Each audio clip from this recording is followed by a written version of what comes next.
Hi, it's Lonnie back with another weekly forecast. This time we're going to be talking about August 16th through the 22nd. And before I get started, I just want to mention that we really if you like the video, we really appreciate you hitting that like button. And if you would consider subscribing and even hit that little bell so that you get alerts and notifications when we upload a new video, we really appreciate it.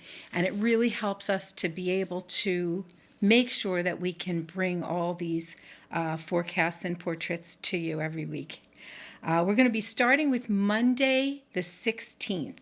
And actually, I want to say about the whole week could really be a smooth sailing week, except for that one bump in the road on Thursday. It's a fairly big bump, but the rest of the days are really kind of beautiful. The 17th should be a white circle day because Ralph loves putting white circles on Sun, Trine, Moon. But there was that little void of course, and there was that little issue with Neptune, But we start out on the 16th with kind of a clear slate. We've got some Mercury-Mars issue lingering from a few days before into the 16th on Monday, So we've got Saturn above the number. We've got Mercury and Mars below the number. So it's kind of like Dad kind of double checking on the activities of the kids. Mercury and Mars are the kids. So, but that Sag moon is basically optimistic, and I don't think you're going to feel that too personally. We move on to Tuesday, the 17th, where the aforementioned Sun, Trine, Moon, which is always nice to have that sort of stable relationship between the needs of the self and your identity and your ego and that emotional nature, which sometimes don't mesh that well with that trine. It's really a very comfortable energy. That, of course, happens with the sun in Leo and while the moon is in Sagittarius. The moon will change sign, but not until late in the day. So it's practically all day long that moon is in Sag. So you still got that emotional optimism going on. Jupiter is well aspected by the moon. Neptune is below the number, so the aspect is a little bit more challenging, but Neptune has been in that kind of challenging position now for a while, and I feel like that Neptune in Pisces has been allergies and the lymphatic system not working quite correctly, and gives you a little bit of that brain fog and things like that. And that's a long-term transit. So just remember, it's not you.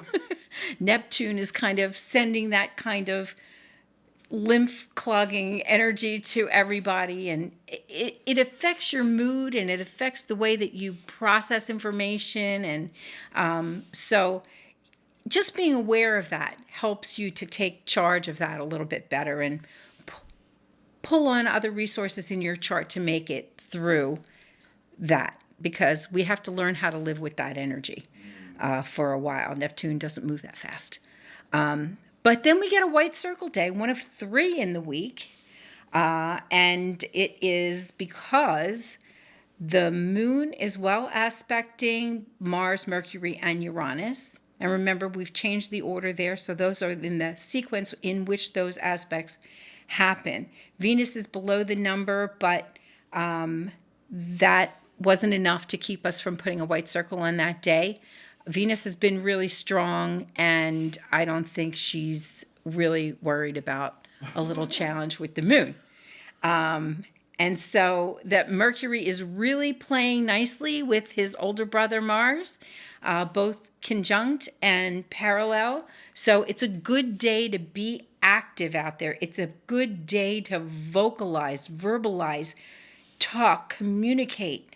And so that Mercury and Mars really steal the day. So make sure this isn't a day for you to be like a wallflower. Then we hit that bump in the road.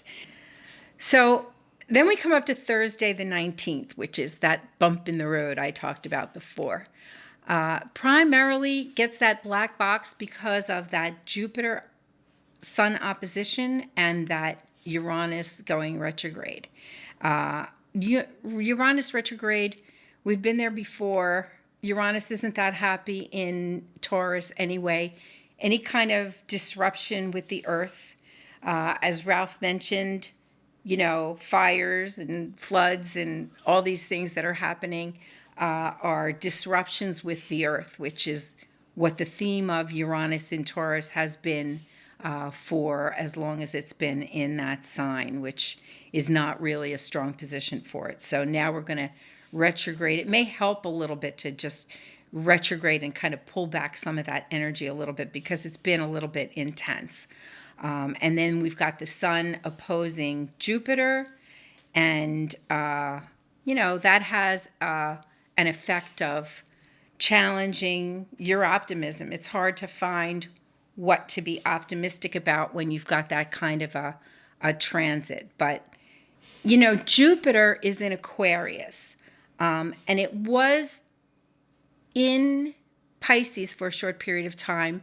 But now that it has gone retrograde and has backed into, and we have to think back to May when we had the last time that Jupiter went through Aquarius. We had a little period of time when it went into Neptune, when it went into Pisces.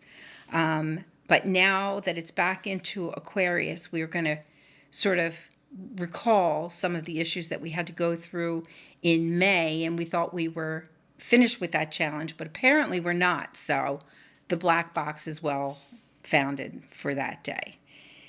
Let's get past that. There's a short vortex course on that day, starting at the end of the day and ending in the wee hours of the morning on the 20th, where we again start off with another white circle day. And that's because the Mercury is trine Uranus. Now, Mercury trine Uranus, it's a good aspect, it's an easy aspect, it's a comfortable aspect, and yet Uranus is unpredictable. So there may be some conversations that are unexpected, or you may again have conversations about this Uranus in Taurus, so environmental issues and things like that, or you may hear it in the news.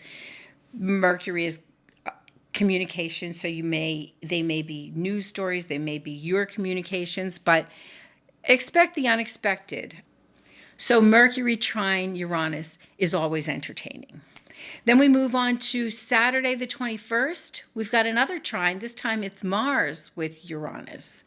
So this trine could be physically unexpected. Maybe you'll bump into somebody you haven't seen for a long time, or you may do some kind of a run or exercise program that you haven't done for a while, or something unusual that you haven't considered for a while.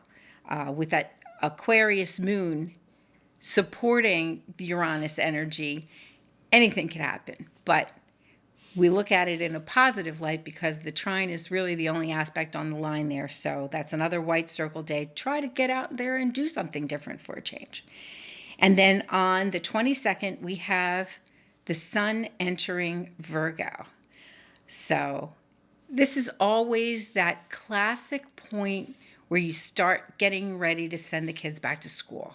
We've gone from the past 2 weeks where we're dead in the middle of summer and everybody's in play mode with the sun in Leo. And then all of a sudden, it's like, it's always a little bit of a culture shock. Oh my gosh, the sun's in Virgo. We have to get ready. We have to buy books and pens and notebooks and things like that. Hopefully the kids will all go back to school, because school from home has been a big challenge for many people, both on the kids' perspective and the parents' perspective. So fingers crossed. And then at the same time, we've got the full moon. So this is really kind of a rude awakening. The summer's over.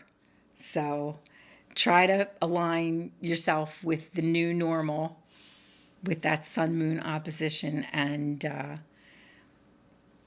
that's your week.